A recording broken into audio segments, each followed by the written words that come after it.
ಪ್ರಿಯಕರನ ಜೊತೆ ಸೇರಿ ಹೆಂಡತಿಯೇ ಗಂಡನ ಕೊಲೆ ಮಾಡಿರುವಂತಹ ಒಂದು ದುರ್ಘಟನೆ ಕಾರ್ಕಳದಲ್ಲಿ ನಡೆದಿದೆ. ಸ್ಲೋ ಪಾಯ್ಸನ್ ಅನ್ನು ಕೊಟ್ಟು ಗಂಡನನ್ನ ಕೊಲೆ ಮಾಡಲಾಗಿದೆ. ಅಜಕಾರಿನ ನಿವಾಸಿ ಬಾಲಕೃಷ್ಣ 44ರ ಹರೆಯದ ವ್ಯಕ್ತಿ ಇಲ್ಲಿ ಹೆಂಡತಿಯೇ ಹೆಣೆದಿರುವ ದುಷ್ಕೃತ್ಯದ ಬಲೆಗೆ ಬಲಿ ಆಗಿದ್ದಾರೆ. ಪ್ರತಿಮಾ ಮತ್ತು ಆಕೆಯ ಪ್ರಿಯಕರ ದಿಲೀಪ್ ಹೆಗ್ಡೆ ಈ ಒಂದು ಪ್ರಕರಣದ ಆರೋಪಿಗಳಾಗಿದ್ದಾರೆ. 25 ದಿನಗಳಿಂದ ಜ್ವರ ಮತ್ತು ವಾಂತಿಯಿಂದ ಅನಾರೋಗ್ಯದಿಂದ ಬಳಲ್ತಾ ಇದ್ದರು ಬಾಲಕೃಷ್ಣ ಅವರು. ಹೀಗಾಗಿ ಅವರನ್ನು ಹಲವು ಆಸ್ಪತ್ರೆಗಳಿಗೆ, ಆರಂಭದಲ್ಲಿ ಮಣಿಪಾಲ, ಮಂಗಳೂರು, ಹೀಗೆ ಬೇರೆ ಬೇರೆ ಕಡೆಗಳಲ್ಲಿ ಅವರನ್ನು ಆಸ್ಪತ್ರೆಗೆ ದಾಖಲು ಮಾಡಿ ಚಿಕಿತ್ಸೆ ಕೊಟ್ಟರೂ ಕೂಡ ಅದು ಫಲಕಾರಿ ಆಗಿರಲಿಲ್ಲ. ಅಕ್ಟೋಬರ್ 20ನೇ ತಾರೀಕಿಗೆ ಬಾಲಕೃಷ್ಣ ಅವರು ಸಾವನ್ನಪ್ತಾರೆ. ಹಠಾತ್ ಸಾವಿನ ಕುರಿತು ಸಂಶಯಗೊಂಡ ಪ್ರತಿಮಾ ಅವರ ಅಣ್ಣ ಸಂದೀಪ್ ಅವರು ಪದೇ ಪದೇ ತನ್ನ ತಂಗಿಯ ಬಳಿ ಕೇಳ್ತಾರೆ, ಈ ಸಾವಿಗೆ ಕಾರಣ ಏನು, ಈ ಸಾವಿಗೆ ಕಾರಣ ಏನು, ನನಗೆ ನೀನು ಉತ್ತರ ಕೊಡಬೇಕು ಅಂತ ಹೇಳಿ. ಆ ಸಂದರ್ಭ ಅಣ್ಣನ ಬಳಿಯಲ್ಲಿ ಸತ್ಯವನ್ನು ಬಿಚ್ಚಿಡ್ತಾಳೆ ತಂಗಿ, ಅಂದರೆ ಇಲ್ಲಿ ಕೊಲೆ ಮಾಡಿರುವಂತಹ ಪ್ರತಿಮಾ. ವಿಚಾರ ಪ್ರತಿಮಾ ಮತ್ತು ದಿಲೀಪ್ ಅವರ ಗೆಳೆತನಕ್ಕೆ ಬಾಲಕೃಷ್ಣ ಅವರು ಅಡ್ಡಿಯಾಗಿದ್ದ ಹಿನ್ನೆಲೆಯಲ್ಲಿ ಗಂಡನನ್ನೇ ಮುಗಿಸೋದಕ್ಕೆ ಸ್ಕೆಚ್ಚನ್ನು ರೂಪಿಸ್ತಾರೆ. ನೋಡಿ, ಹೊರಗಿನವರು ಕೊಟ್ಟ ಊಟದಲ್ಲಾದರೂ ನಾವು ಸ್ವಲ್ಪ ಸಂಶಯ ಪಡಬಹುದು, ಆದರೆ ಮನೆಯಲ್ಲಿ ಅಮ್ಮ ಬಡಿಸುವ ಊಟ, ಹೆಂಡತಿ ಬಡಿಸುವ ಊಟದಲ್ಲಿ ಯಾರೂ ಕೂಡ ಸಂಶಯ ಪಡೋದಿಲ್ಲ. ಹಾಗಾಗಿ ತನ್ನ ಹೆಂಡತಿ ಪ್ರೀತಿಯಿಂದ ಉಣಬಡಿಸಿದ ಊಟವನ್ನು ಮಾಡಿದ ಬಾಲಕೃಷ್ಣ ಅವರಿಗೆ ಅದೇ ಊಟ ಅವರ ಸಾವಿಗೆ ಕಾರಣ ಆಗುತ್ತೆ. ಎಲ್ಲಿ ಪ್ರಿಯಕರ ದಿಲೀಪ್ ಹೆಗ್ಡೆ ತಂದು ಕೊಡ್ತಾ ಇದ್ದಂತಹ ಪಾಯ್ಸನನ್ನು ಪ್ರತಿ ದಿವಸ ತನ್ನ ಗಂಡನಿಗೆ ಬಡಿಸ್ತಾ ಇದ್ದ ಊಟದಲ್ಲಿ ಬೆರೆಸ್ತಾ ಇದ್ಲು ಈಕೆ. ಸ್ಲೋ ಪಾಯ್ಸನನ್ನು ಕೊಟ್ಟು ಇಲ್ಲಿ ಗಂಡನನ್ನು ಕೊಲೆ ಮಾಡಲಾಗಿದೆ. ಇದರ ಜೊತೆಗೆ ಒಂದು ದಿನ ರಾತ್ರಿ 1:30 ಹೊತ್ತಿಗೆ ಪ್ರಿಯಕರ ದಿಲೀಪ್ ಹೆಗ್ಡೆ ಮನೆಗೆ ಬಂದಿದ್ದಾನೆ.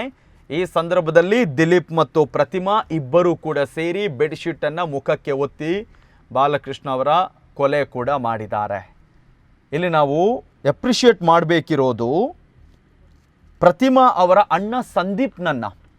ಯಾಕಂದರೆ ಇಂತಹದ್ದೊಂದು ಪ್ರಕರಣ ಬೆಳಕಿಗೆ ಬರಬೇಕಿದ್ರೆ ಪ್ರತಿಮಾ ಅವರ ಅಣ್ಣ ಕಾರಣ, ಸಂದೀಪ್ ಅವರು. ಯಾಕಂದರೆ ಇಲ್ಲಿ ಆರಂಭದಲ್ಲಿ ಎಲ್ಲರೂ ಕೂಡ ಅಂದ್ಕೊಳ್ತಾರೆ, ಯಾಕಂದರೆ 25 ದಿವಸದ ಆಸ್ಪತ್ರೆಗೆ ದಾಖಲಾದವರು ಅನಾರೋಗ್ಯದಿಂದಲೇ ಮೃತಪಟ್ಟಿದ್ದಾರೆ ಅಂತೇಳಿ. ಯಾಕಂದರೆ ಮನೆಗೆ ಮೃತದೇಹ ನೋಡಲಿಕ್ಕೆ ಹೋದಂತಹ ಹಲವರಿಗೂ ಕೂಡ ಯಾವುದೇ ರೀತಿಯಲ್ಲೂ ಕೂಡ ಸಂಶಯ ಬಾರದೇ ಇರುವ ರೀತಿಯಲ್ಲಿ ಅವರು ಏನು ಪ್ರೀ ಪ್ಲ್ಯಾಂಡ್ ಆಗಿ ಮಾಡಿದ್ದಾರೆ, ಆ ರೀತಿಯ ನಟನೆಯನ್ನೇ ಮಾಡಿದ್ದಾರೆ. ಆದರೆ ಇಲ್ಲಿ ಸಂದೀಪ್ ಒಂದು ತಂಗಿಯ ಬಾಯಿ ಬಿಡಿಸುವಂಥ ಪ್ರಯತ್ನ ಮಾಡ್ತಾರೆ. ಜೊತೆಗೆ ಈ ವಿಚಾರ ಗೊತ್ತಾದ ಬಳಿಕ ತನ್ನ ತಂಗಿಯ ಪರವಾಗಿ ನಿಲ್ಲೋದಿಲ್ಲ. ಕೊಲೆಯಾಗಿರುವ ನನ್ನ ಭಾವ ಬಾಲಕೃಷ್ಣ ಒಳ್ಳೆಯ ವ್ಯಕ್ತಿ, ಅವರಿಗೆ ನ್ಯಾಯ ದೊರಕಿಸಿಕೊಡ್ಬೇಕು ಅನ್ನುವ ರೀತಿಯಲ್ಲಿ ಅವರು ಹೋರಾಟವನ್ನು ಮಾಡಿದರು. ಹಾಗಾಗಿ ಈ ಪ್ರಕರಣ ಬೆಳಕಿಗೆ ಬಂದಿದೆ. ನಾವು ದೃಶ್ಯಾವಳಿಯಲ್ಲಿ ಗಮನಿಸ್ತಾ ಇದ್ದೇವೆ. ಇಲ್ಲಿ ಪ್ರತಿಮಾ ತನ್ನ ಗಂಡನ ಜೊತೆ, ಬಾಲಕೃಷ್ಣ ಅವರ ಜೊತೆ ರೀಲ್ಸ್ ವಿಡಿಯೋಗಳನ್ನು ಮಾಡಿರುವಂಥದ್ದು. ಇಲ್ಲಿ ಒಂದು ರೀಲ್ಸ್ನಲ್ಲಿ ನೀನಲ್ಲ ನೀನಲ್ಲ ಕರಿಮಣಿ ಮಾಲೀಕ ನೀನಲ್ಲ ಎನ್ನುವ ಹಾಡಿಗೆ, ಒಂದು ಕಳೆದ 2 ವರ್ಷಗಳಿಂದ ತುಂಬ ಟ್ರೆಂಡಿಂಗಲ್ಲಿರುವಂಥ ಹಾಡದು, ಕರಿಮಣಿ ಮಾಲೀಕ ನೀನಲ್ಲ ಅಂತ ಹೇಳಿ. ಆದರೆ ಯಾವ ರೀಲ್ಸಿನ ಹಾಡು ಇದೆ ಕರಿಮಣಿ ಮಾಲೀಕ ನೀನಲ್ಲ ಅನ್ನೋದನ್ನು ಈಕೆ ತೋರಿಸಿಕೊಟ್ಟಾಗಿದೆ. ತನ್ನ ಪ್ರಿಯಕರನಿಗೋಸ್ಕರ ಗಂಡನಿಗೆ ಸ್ಲೋ ಪಾಯ್ಸನ್ ಹಾಕಿ ಕೊಲೆ ಮಾಡಿದ್ದಾಳೆ. ಈಗ ಪೊಲೀಸರ ಅತಿಥಿಯಾಗಿದ್ದಾಳೆ. ಬಹುಶಃ ಬಾಲಕೃಷ್ಣ ಅವರಿಗೆ ಆ ಪದ್ಯದ ಒಳ ಅರ್ಥ, ಅವರು ಪಾಪ ಹೆಂಡತಿಯನ್ನು ನಂಬಿದ್ರು ಇದು ಕೇವಲ ರೀಲ್ಸ್ ಅನ್ನುವ ರೀತಿಯಲ್ಲಿ, ಆದರೆ ಅದು ಒಳ ಅರ್ಥ ಅವರಿಗೆ ಅರ್ಥ ಆಗಿಲ್ವೋ ಏನೋ ಪಾಪ ಬಾಲಕೃಷ್ಣ ಅವರಿಗೆ. ತುಂಬ ಒಳ್ಳೆಯ ವ್ಯಕ್ತಿ ಬಾಲಕೃಷ್ಣ ಅವರು. ನಮಗೂ ಕೂಡ ಹಲವಾರು ಜನ ಪಬ್ಲಿಕ್ ಅಥವಾ ಏನು ಬೇರೆ ಬೇರೆ ಜನರು ಕಾಲ್ ಮಾಡಿದಾಗ ಬಾಲಕೃಷ್ಣ ಅವರ ಬಗ್ಗೆ ಒಂದು ಉತ್ತಮ ಅಭಿಪ್ರಾಯವನ್ನು ವ್ಯಕ್ತಪಡಿಸಿದ್ದಾರೆ. ಕ್ಯಾಂಟೀನ್ ವ್ಯವಹಾರವನ್ನು ನಡೆಸ್ತಾ ಇದ್ದರು ಅನ್ನುವ ರೀತಿಯಲ್ಲಿ. ಇಲ್ಲಿ ಪ್ರತಿಮಾ ಅವರು ಬ್ಯೂಟಿ ಪಾರ್ಲರ್ ಅನ್ನು ಕೂಡ ನಡೆಸ್ತಾ ಇದ್ದರು. ಏನು ಇಲ್ಲಿ ದಿಲೀಪ್ ಎನ್ನುವ ವ್ಯಕ್ತಿಯ ಜೊತೆ ಸ್ನೇಹ, ಅದು ಪ್ರೇಮಕ್ಕೆ ಬೆಳೆದು ತಮ್ಮಿಬ್ಬರ ಪ್ರೀತಿಗೆ ಅಡ್ಡಿಯಾಗುವಂತಹ ಗಂಡನನ್ನೇ ಕೊಲೆ ಮಾಡುವ ಹಂತಕ್ಕೆ ಬೆಳೆದಿದೆ. ಈಗ ಕೊಲೆ ಮಾಡಿರುವಂತಹ ಪ್ರತಿಮಾ ಮತ್ತು ದಿಲೀಪ್ ಹೆಗಡೆ ಇಬ್ಬರೂ ಕೂಡ ಪೊಲೀಸರ ಅತಿಥಿಯಾಗಿದ್ದಾರೆ. ಉಡುಪಿ ಜಿಲ್ಲೆಯ ಕಾರ್ಕಳ ತಾಲೂಕಿನ ಅಜೆಕಾರಿನಲ್ಲಿ ಆಗಿರುವಂತಹ ಘಟನೆ ನಾವು ದೃಶ್ಯಾವಳಿಯಲ್ಲಿ ಗಮನಿಸ್ತಾ ಇದ್ದೇವೆ. ಇವತ್ತು ಉಡುಪಿ ಪೊಲೀಸರು ದಿಲೀಪ್ ಮತ್ತು ಪ್ರತಿಮಾಳನ್ನು ಬಂಧಿಸಿದ ಬಳಿಕ ಸ್ಥಳ ಮಹಜರು ಮಾಡುವುದಕ್ಕೆ ಮನೆಗೆ ಕರೆದುಕೊಂಡು ಬರ್ತಾ ಇರುವಂತಹ ದೃಶ್ಯಾವಳಿ ಇದು. ಈ ಸಂದರ್ಭದಲ್ಲಿ ಅತ್ತೆ ತಮ್ಮ ಆಕ್ರೋಶವನ್ನು ವ್ಯಕ್ತಪಡಿಸಿದ್ದಾರೆ ಸೊಸೆ ಬಳಿ.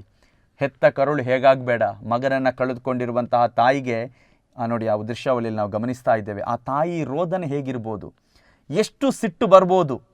ಪೊಲೀಸರು ಸ್ಥಳ ಮಹಜರಿಗೆ ಅಂತ ಕರ್ಕೊಂಡು ಬರುವಾಗ ಆ ತಾಯಿಗೆ ಪಾಪ ತಡೆಯೋದಕ್ಕೆ ಆಗ್ತಾ ಇಲ್ಲ.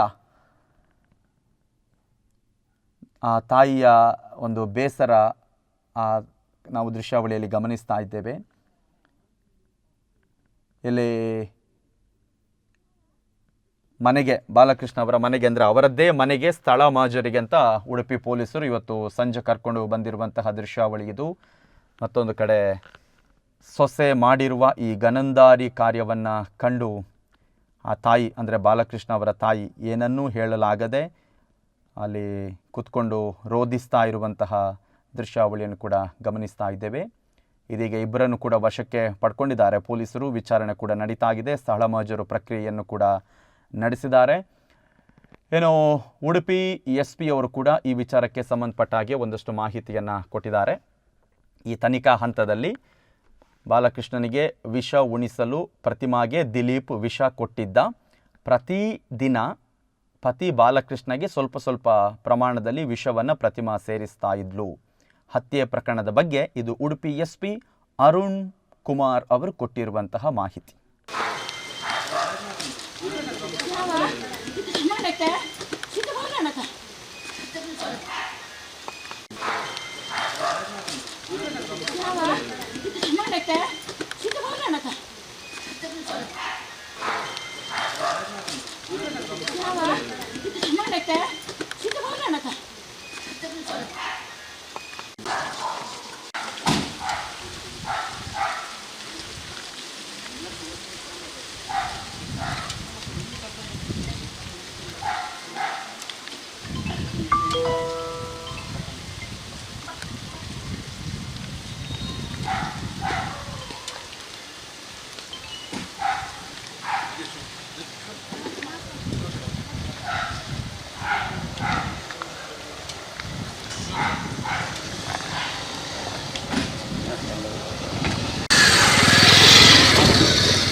ಟೈಮಿಂಗು ನಮ್ಮ ಟೈಮಿಂಗ್ ಕಡಿಮೆ ಕಷ್ಟ ಆಗುತ್ತೆ.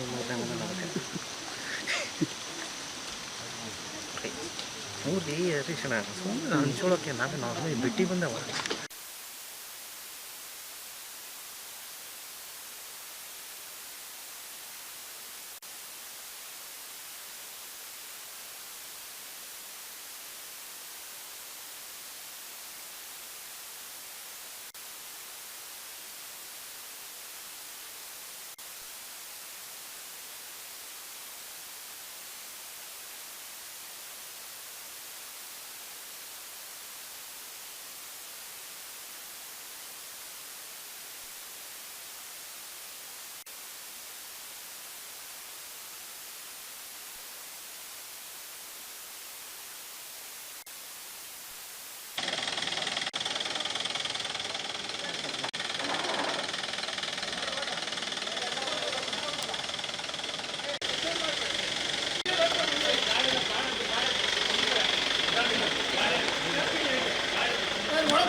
그래.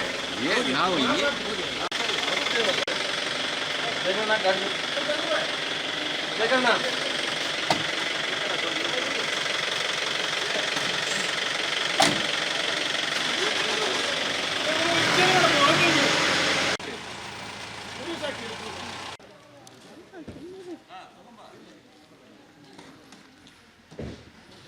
그죠? 이게 누구만지 좋다고